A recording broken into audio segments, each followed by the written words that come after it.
Aprende filosofía con el mundo de Sofía. Capítulo 17. La época barroca. Del mismo material del que se tejen los sueños. Pasaron unos días sin que Sofía supiera nada de Alberto, pero miraba en el jardín varias veces al día para ver si venía Hermés.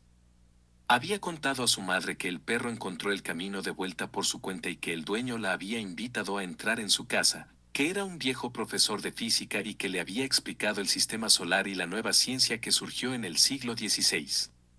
A Jorún le contó más cosas, la visita a casa de Alberto, la postal en el portal y las 10 coronas que encontró de camino a casa. El martes, 29 de mayo, Sofía estaba en la cocina secando los cacharros mientras su madre se había ido al salón para ver el telediario. De repente oyó en la televisión que un mayor del batallón noruego de las Naciones Unidas había sido alcanzado y matado por una granada. Sofía dejó caer el trapo de secar sobre el banco de la cocina y corrió al salón. Durante unos instantes pudo ver la foto del soldado de las Naciones Unidas en la pantalla antes de que el telediario pasara a otros temas, ¿o no?, exclamó. La madre se volvió hacia su hija, pues sí, la guerra es cruel. Entonces Sofía se echó a llorar, pero Sofía, hija, no te lo tomes así, dijeron su nombre, sí, pero no me acuerdo. Era de Grimstad, creo, eso es lo mismo que Lillesand, ¿verdad? ¿Qué cosas dices? Si eres de Grimstad a lo mejor vas al colegio en Lillesand. Ya no lloraba. Ahora fue la madre la que reaccionó. Se levantó del sillón y apagó la televisión. ¿Qué tonterías estás diciendo, Sofía? No es nada, sí, algo pasa. Tienes un amigo, y empiezo a pensar que es muchísimo mayor que tú. Contéstame, ¿conoces a algún hombre que esté en el Líbano? No, no exactamente. ¿Has conocido al hijo de alguien que está en el Líbano? Que no he dicho. Ni siquiera he conocido a su hija. ¿A la hija de quién? No es asunto tuyo. Ah, no, quizás debería yo empezar a hacerte preguntas a ti. ¿Por qué no está papi nunca en casa? ¿Es porque sois demasiado cobardes para divorciaros? ¿O es que tienes un amigo secreto? Etcétera, etcétera, etcétera. Las dos ponemos a preguntar, creo que es necesario que hablemos, puede ser. Pero ahora estoy tan cansada y tan agotada que me voy a acostar. Además me ha venido la regla. Y subió corriendo a su habitación, a punto de echarse a llorar. En cuanto se hubo lavado y metido bajo el edredón, la madre entró en su habitación. Sofía se hizo la dormida, aunque sabía que su madre no se lo iba a creer. Se dio cuenta de que su madre tampoco creía que Sofía pensara que su madre creía que estaba dormida. Pero también la madre hizo como si Sofía durmiera. Se quedó sentada en el borde de la cama acariciándole la nuca. Sofía pensó en lo complicado que resultaba vivir dos vidas a la vez. Casi deseaba que se acabara el curso de filosofía. Quizás hubiese acabado para su cumpleaños o al menos para el día de San Juan, que era cuando el padre de Hilde volvería del Líbano. Quiero dar una fiesta el día de mi cumpleaños, dijo de repente. ¡Qué bien! ¿A quiénes quieres invitar? A mucha gente. ¿Me dejas? Claro que sí. Tenemos un jardín muy grande.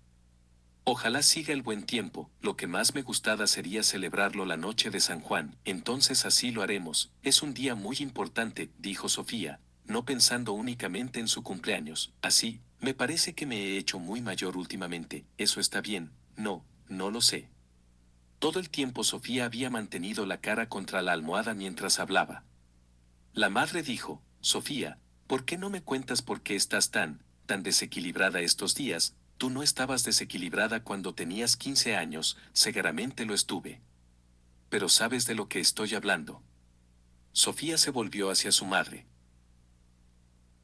El perro se llama Hermés, dijo, así, pertenece a un señor que se llama Alberto. Bueno, vive en el casco antiguo, tan lejos acompañaste al perro, pero eso no importa. ¿No dijiste que ese mismo perro ya había estado aquí varias veces? ¿Dije eso? Tenía que pensar antes de hablar. Quería contar todo lo que pudiera a su madre, pero no todo, no estás casi nunca en casa, empezó a decir, es verdad, estoy demasiado ocupada, Alberto y Hermés han estado aquí muchas veces, pero, ¿por qué? ¿Han estado dentro de casa también? Hazme una pregunta cada vez, por favor. no han entrado dentro de casa. Pero paran a menudo por el bosque. ¿Te parece eso muy misterioso? No, no tiene nada de misterioso, como tantos otros, paseando pasaron por delante de nuestra casa. Saludé a Hermes un día que volvía del instituto. Así conocí a Alberto, ¿y qué pasa con el conejo blanco y todo eso? Eso es algo que dijo Alberto. Es un filósofo de verdad. Me ha hablado de todos los filósofos. Por encima de la valla del jardín, nos hemos sentado, claro. Pero también me ha escrito cartas, muchas cartas, a decir verdad. Algunas veces las cartas han llegado con el cartero, otras veces simplemente las ha dejado en el bus 6N cuando iba de paseo, con que esas eran las cartas de amor, de las que hablamos, solo que no eran cartas de amor. Solo ha escrito sobre los filósofos, pues fíjate que sí. Y he aprendido más con él que en 8 años de colegio. Tú has oído hablar, por ejemplo, de Giordano Bruno, que fue quemado en la hoguera en el año 1600 o de la ley de la gravitación de Newton. No, hay tantas cosas que yo no sé, si te conozco bien, ni siquiera sabes por qué la Tierra se mueve en órbita alrededor del Sol, y eso que se trata de tu propio planeta, ¿qué edad tiene aproximadamente? Ni idea. Por lo menos 50 años, pero ¿qué tiene que ver con el Líbano? Esa pregunta era peor. Sofía pensó 10 cosas a la vez. Y luego escogió la única que le serviría. Alberto tiene un hermano que es mayor del batallón de las Naciones Unidas. Es de Lillesand.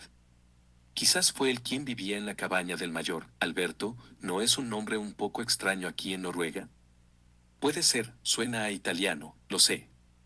Casi todo lo que tiene importancia viene de Grecia o de Italia, pero habla noruego, como tú y como yo. ¿Sabes lo que pienso, Sofía? Deberías invitar a ese Alberto a casa. Yo nunca he conocido a ningún filósofo de verdad, ya veremos, podríamos invitarle a tu gran fiesta. Es bonito mezclar generaciones. Y así a lo mejor yo también podría participar, al menos para servir las cosas. No es mala idea, ¿verdad? Si él quiere. Al menos es mucho más interesante hablar con él que con los chicos de mi clase.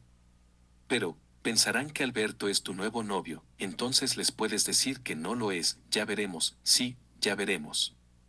Y otra cosa, Sofía, es verdad que papá y yo a veces hemos tenido problemas, pero nunca ha habido ningún otro hombre. Ahora quiero dormir. Me duele muchísimo la tripa, ¿quieres una pastilla? Vale. Cuando volvió la madre con la pastilla y el vaso de agua, Sofía ya se había dormido. El 31 de mayo cayó en jueves. Sofía pasó aburrida las últimas clases del curso.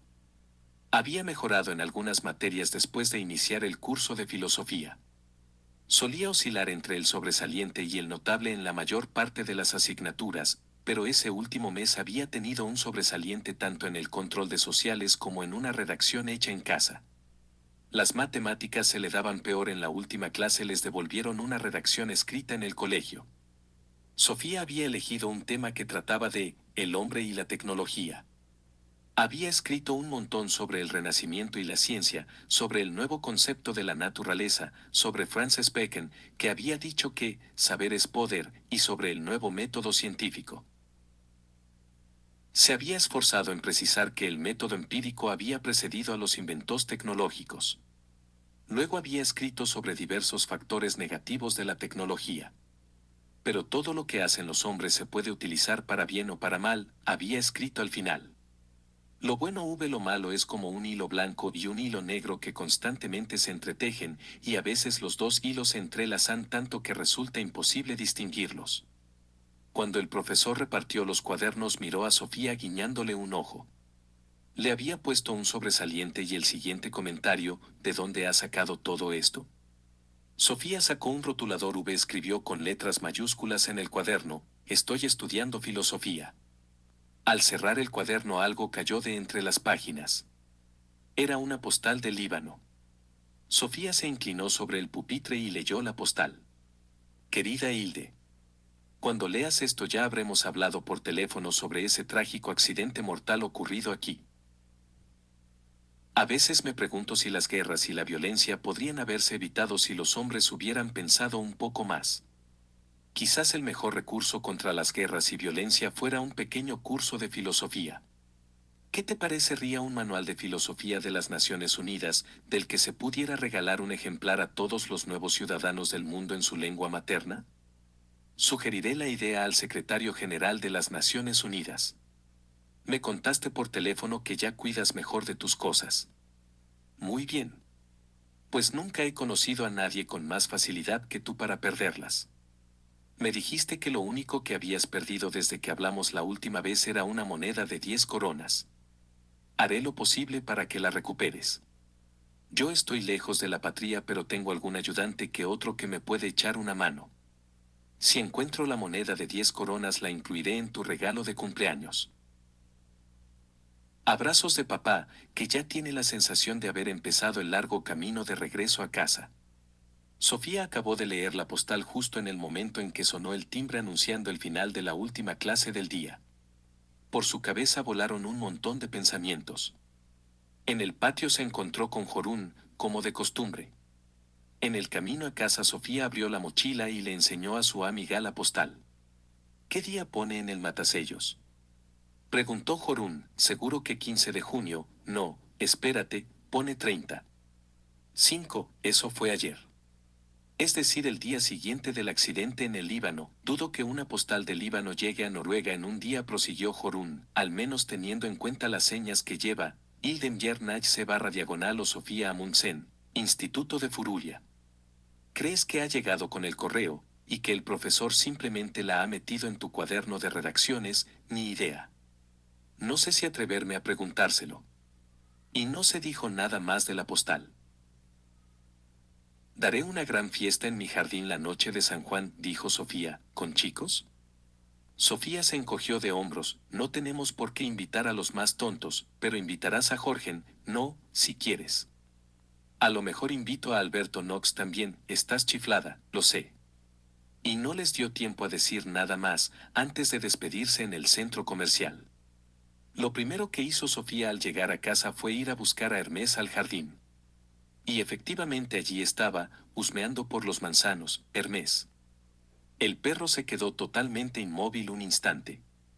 Sofía sabía exactamente lo que ocurrió durante ese instante. El perro oyó que Sofía lo llamaba, reconoció su voz y decidió comprobar si ella estaba allí, en el lugar de donde salía su voz. Y la descubrió y decidió correr hacia ella. Finalmente las 4 patas echaron a correr como palillos de tambor. Esto en mucho para un instante. Vino corriendo hacia ella moviendo enérgicamente el rabo y le saltó encima. Hermés, buen perro. Bueno, no, no me lamas.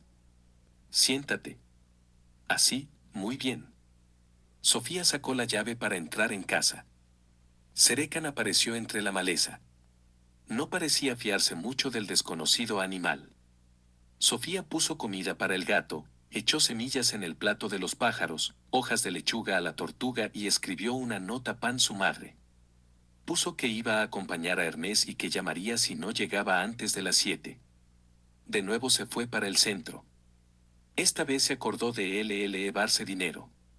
Pensó en coger el autobús con Hermés, pero decidió que no debía hacerlo hasta consultárselo a Alberto. Andando con Hermés delante pensaba en lo que era un animal. ¿Cuál era la diferencia entre un perro y un ser humano?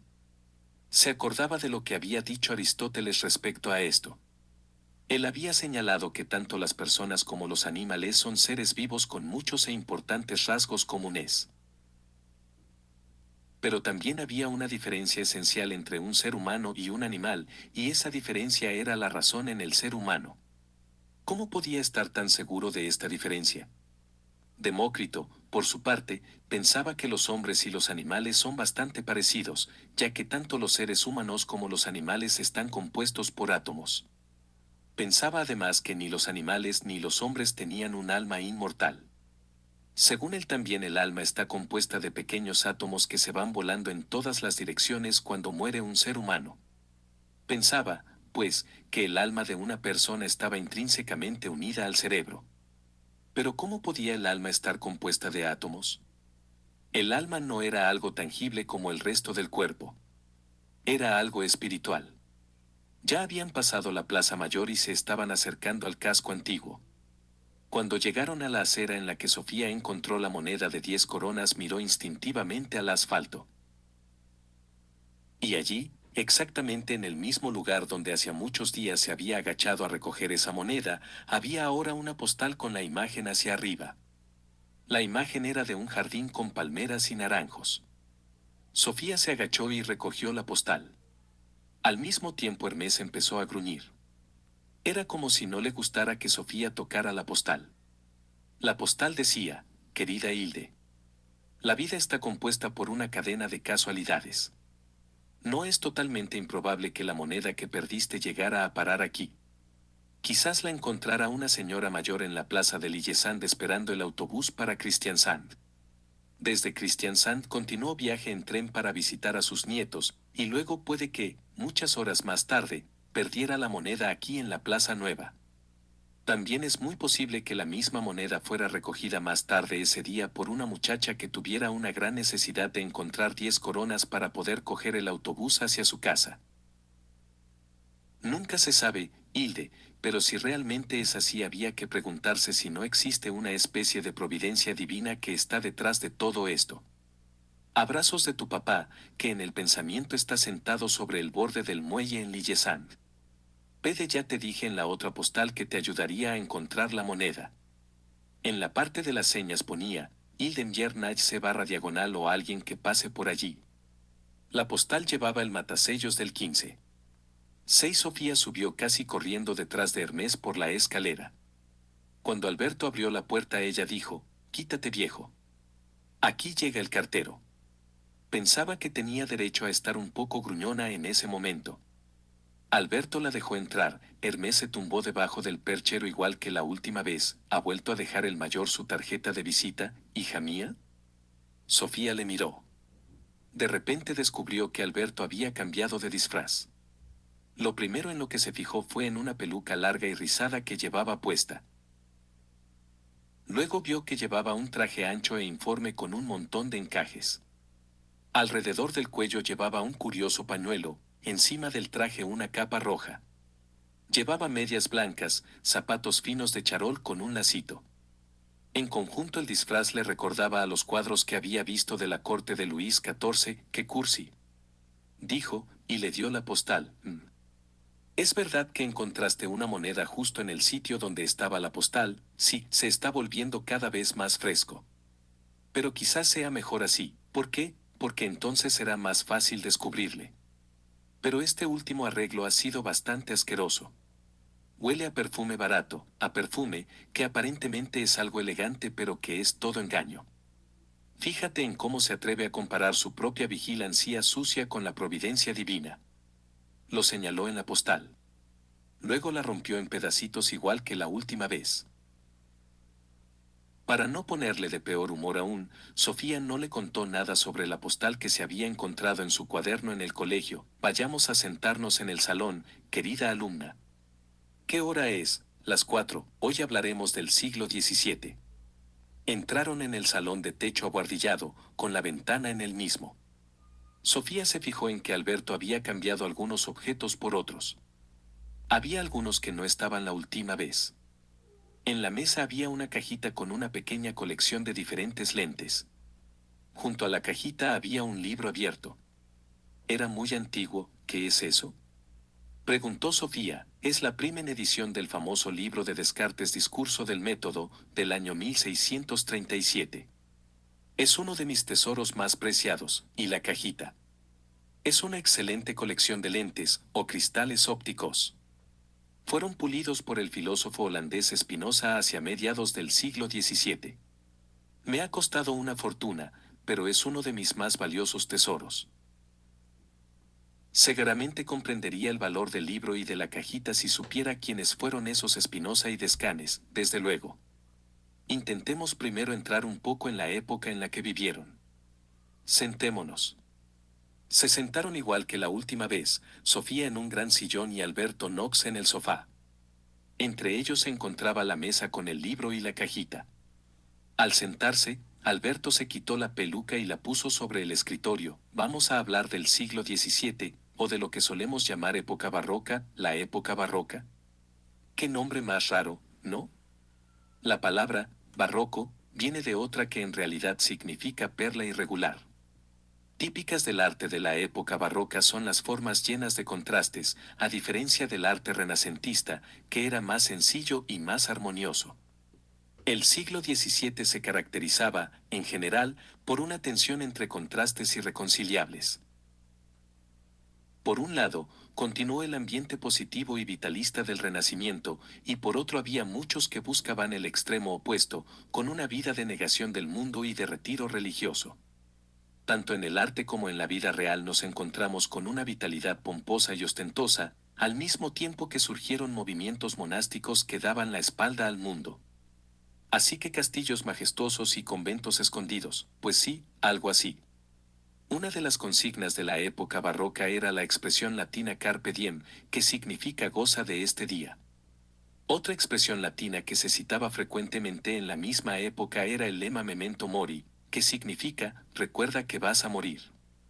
En cuanto a la pintura, un mismo cuadro podía mostrar una vitalidad bastante grandilocuente, a la vez que abajo, en una esquina, aparecía un esqueleto pintado. En muchos contextos la época barroca estaba caracterizada por la vanidad y la cursilería.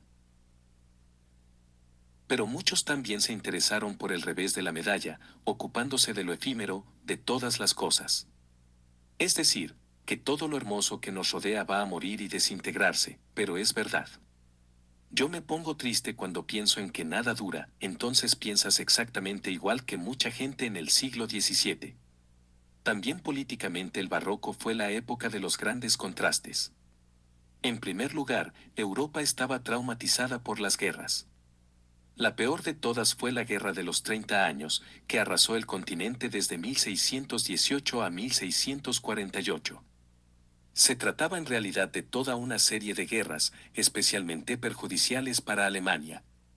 Como consecuencia, en parte, de esta Guerra de los 30 años, Francia empezó a ser la potencia dominante en Europa. ¿Por qué lucharon? En gran medida fue una lucha entre protestantes y católicos. Pero también se trataba de poder político, más o menos como en el Líbano. Por lo demás, el siglo XVII estaba caracterizado por grandes diferencias de clase. Seguramente habrás oído hablar de la nobleza francesa y de la corte de Versalles, pero no sé si habrás oído algo sobre la pobreza de la gente. Cualquier despliegue de esplendor supone un despliegue de poder. Se ha dicho que la situación política de la época barroca puede compararse con el arte y la arquitectura de la época. Los edificios del barroco se caracterizaban por un sinfín de recovecos y recodos complicados, de la misma manera que la situación política se caracterizaba por alevosías e intrigas. No hubo un rey sueco que fue asesinado en un teatro, estarás pensando en Gustavo III, que es un buen ejemplo de lo que estoy diciendo. Gustavo III no fue asesinado hasta 1792, pero bajo circunstancias bastante barrocas. Fue asesinado durante un gran baile de máscaras, creía que había sido en un teatro, el gran baile de máscaras tuvo lugar en la ópera. La época barroca de Suecia duró hasta el asesinato de Gustavo III. El reinado de este rey se denomina despotismo ilustrado, más o menos como bajo Luis XIV casi 100 años antes, Gustavo III era un hombre muy vanidoso, amante de ceremonias afrancesadas y frases corteses. Cabe decir que también amaba el teatro, lo que le causó la muerte, pero el teatro fue en la época barroca algo más que una simple expresión artística. También fue el símbolo más importante de la época, símbolo de qué, de la vida, Sofía. No sé cuántas veces durante el siglo XVII se dijo aquello de que la vida es un teatro, pero te aseguro que fueron muchas. Precisamente en la época barroca nació el teatro moderno, con decorados y maquinaria escénica. Se representaba en escena una ilusión, para revelar después que esa actuación en el escenario solo había sido una ilusión. De esa manera, el teatro se convirtió en una imagen de la vida humana en general, que podía ser una representación despiadada de la mezquindad humana. ¿Shakespeare vivió en la época barroca? Escribió sus grandes obras alrededor de 1600, de modo que tenía un pie en el Renacimiento y otro en la época barroca. Pero ya en Shakespeare encontramos montones de frases sobre la vida como un teatro. ¿Quieres algunos ejemplos? Con mucho gusto. En la pieza como gustéis dice, todo el mundo es una escena sobre la cual los hombres y mujeres son pequeños actores que vienen y van. Un hombre ha de hacer muchos papeles en la vida. Y en Macbeth dice, sombra ambulante es esta vida, mísero actor que en el escenario se afana y pavonea un momento y al cabo para siempre, calla su voz. Relato de un idiota, lleno de ruido y furia, que nada significa. 6. Muy pesimista, ¿no? Se interesaba por la brevedad de la vida. Puede que hayas oído la cita más famosa de todas las de Shakespeare. Ser o no ser, esa es la cuestión. Sí, eso lo dijo Hamlet. Un día andamos por el mundo, al día siguiente habremos desaparecido, pues sí, empiezo a darme cuenta de eso, cuando los poetas y escritores de la época barroca no comparaban la vida con un teatro, la comparaban entonces con un sueño. Shakespeare, por ejemplo, dijo, somos del mismo material del que se tejen los sueños, nuestra pequeña vida está rodeada de sueño. Qué poético, el escritor español Calderón, que nació en 1600, escribió una obra de teatro que se llamaba La vida a sueño. En esa obra dice, ¿qué es la vida? Un frenesí. ¿Qué es la vida? Una ilusión, una sombra, una ficción, el mayor bien es pequeño, que toda la vida es sueño, y los sueños, sueños son, tal vez tuviera razón. Hemos leído una obra en el instituto. Se llamaba Jeppe en la montaña, sí, de Ludwig Holberg, 7. Aquí en el norte de Europa fue una gran figura de la transición entre la época barroca y la Ilustración. Jeppe se durmió en una cuneta y luego se despertó en la cama del varón. Entonces pensó que simplemente había soñado que era un pobre campesino. Luego, cuando vuelve a dormir se le llevan de nuevo a la cuneta donde se vuelve a despertar. Entonces cree que ha soñado que ha dormido en la cama del varón. Holberg tomó prestado este motivo de Calderón, y Calderón lo había tomado prestado de los viejos cuentos árabes de las 1001 noches. No obstante, comparar la vida con un sueño constituye un motivo que encontramos aún más atrás en la historia, sobre todo en la India y en China. El viejo sabio chino Zhuangzi, por ejemplo, dijo, una vez soñé que era una mariposa, y ahora ya no sé si soy Zhuangzi que soñó que era una mariposa, o si soy una mariposa que sueña que soy Zhuangzi. Al menos no se podía comprobar cuál era la verdad. En Noruega tuvimos un genuino poeta barroco que se llamaba Pete Das. Vivió de 1647 a 1707. Por un lado quería describir la vida de aquí y ahora, y por otro lado subrayó que solo Dios es eterno y constante, Dios es Dios aunque todas las tierras estén desiertas, Dios es Dios aunque todas las gentes estén muertas. Pero en el mismo salmo también describió la naturaleza del norte de Noruega y hasta las especies de peces que allí se encuentran. Estos son rasgos típicamente barrocos. Dentro del mismo texto se describe lo terrenal, lo de aquí, a la vez que lo celestial, lo del más allá. Todo esto recuerda en cierto modo a la distinción que hacía Platón entre el mundo concreto de los sentidos y el mundo inalterable de las ideas, y cómo era la filosofía. También la filosofía se caracterizaba por fuertes tensiones entre maneras de pensar completamente opuestas. Como ya hemos visto, algunos pensaban que la existencia era, en el fondo, de naturaleza espiritual. Ese punto de vista se llama idealismo. En punto de vista contrario se llama materialismo, por el que se entiende una filosofía que reduce todos los fenómenos de la naturaleza a magnitudes físicas concretas. También el materialismo tenía muchos defensores en el siglo XVII. El más importante de todos ellos quizás fuera el filósofo inglés Thomas Hobbes. Todos los fenómenos, también hombres y animales, están compuestos exclusivamente de partículas de materia, dijo Hobbes. Incluso la conciencia del ser humano, o su alma, se debe a los movimientos de partículas minúsculas en el cerebro. Entonces pensaba lo mismo que Demócrito 1000 años antes, tanto el idealismo, como el materialismo, se repiten continuamente a través de la historia de la filosofía. Pero en pocas otras épocas las dos tendencias han estado tan presentes al mismo tiempo como en la barroca. El materialismo se nutría constantemente de las nuevas ciencias naturales. Newton señaló que las mismas leyes de los movimientos rigen en todo universo. Pensaba que todos los cambios que se dan en la naturaleza, es decir, en la Tierra y en el espacio, se deben a la ley de gravedad y a las leyes sobre los movimientos de los cuerpos. Significa que todo está dirigido por las mismas leyes inquebrantables o mecánica. Por tanto, es en principio posible calcular cualquier cambio en la naturaleza con una exactitud matemática. De esa forma, Newton colocó las últimas piezas en lo que llamamos visión mecánica del mundo. Se imaginó el mundo como una gran máquina, exactamente. La palabra mecánico proviene de la palabra griega mechone, que significa máquina. Pero conviene tomar nota de que ni Hobbes ni Newton observaron ninguna contradicción entre la visión mecánica del mundo y la fe en Dios. No fue siempre así entre los materialistas de los siglos XVIII y XIX.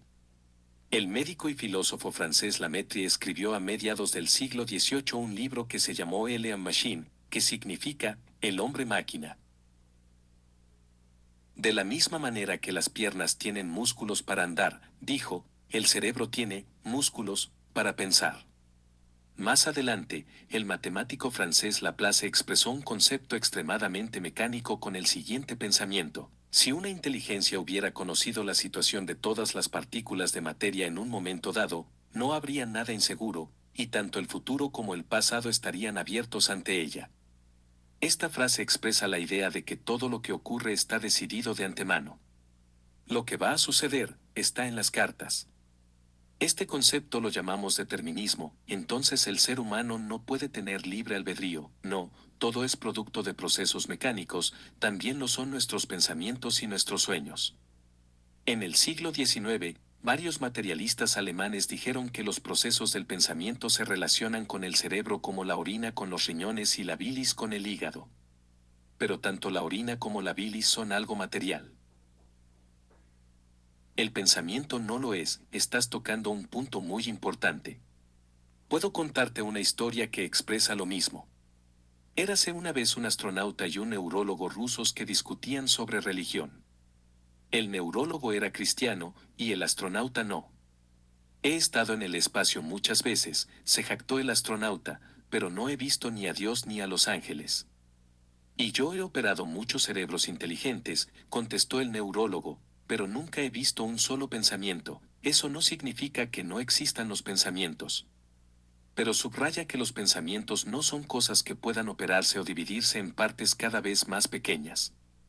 No resulta, por ejemplo, muy fácil extirpar, mediante una operación, una idea errónea, por algo se ha metido tan adentro. Un importante filósofo del siglo XVII, llamado Leibniz, señaló que la gran diferencia entre lo que está hecho de materia y lo que está hecho de espíritu, precisamente es que lo material puede dividirse en trozos cada vez más pequeños. Pero no se puede dividir un alma en dos, pues ¿qué cuchillo serviría para eso? Alberto se limitó a mover la cabeza. Señaló la mesa y dijo, los dos filósofos más importantes del siglo XVII fueron Descartes y Spinoza. También ellos lucharon con cuestiones como la relación entre alma y cuerpo. Vamos a estudiarlos un poco más detenidamente, por mí puedes empezar, pero si no hemos acabado a las 7 tendré que llamar por teléfono.